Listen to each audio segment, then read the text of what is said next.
ঢাকা বিশ্ববিদ্যালয় কেন্দ্রীয় ছাত্র সংসদ ডাকসু নির্বাচন অনুষ্ঠিত হবে ৯ সেপ্টেম্বর ২০২৫। বর্তমানে বাংলাদেশি পাসপোর্টধারীরা কয়টি দেশে ভিসা ছাড়া ভ্রমণ করতে পারেন? ৩৯টি। সাম্প্রতিক বন জরিপে দেশে বনভূমির পরিমাণ ১৭,৮৪,০০০ হেক্টর।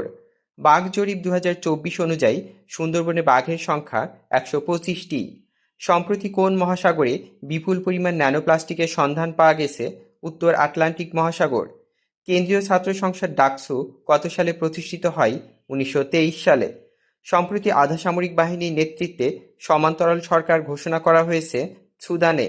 প্রধান বিচারপতি কাকে সুপ্রিম কোর্টের বার্ষিক প্রতিবেদন পেশ করেন? রাষ্ট্রপতিকে। এএফপির তথ্য মতে বিশ্বের ১৯৩টি দেশের মধ্যে ফিলিস্তিনকে স্বীকৃতি দেওয়ার সংখ্যা ১৪২টি।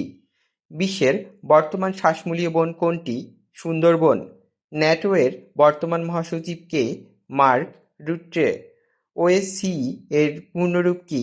The organization for security and cooperation in Europe.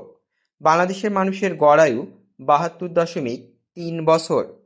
Parashuram সীমান্ত কোথায় অবস্থিত? ফেনী। জিকা ভাইরাস প্রথম শনাক্ত হয় ১৯৪৭ সালে উগান্ডায়।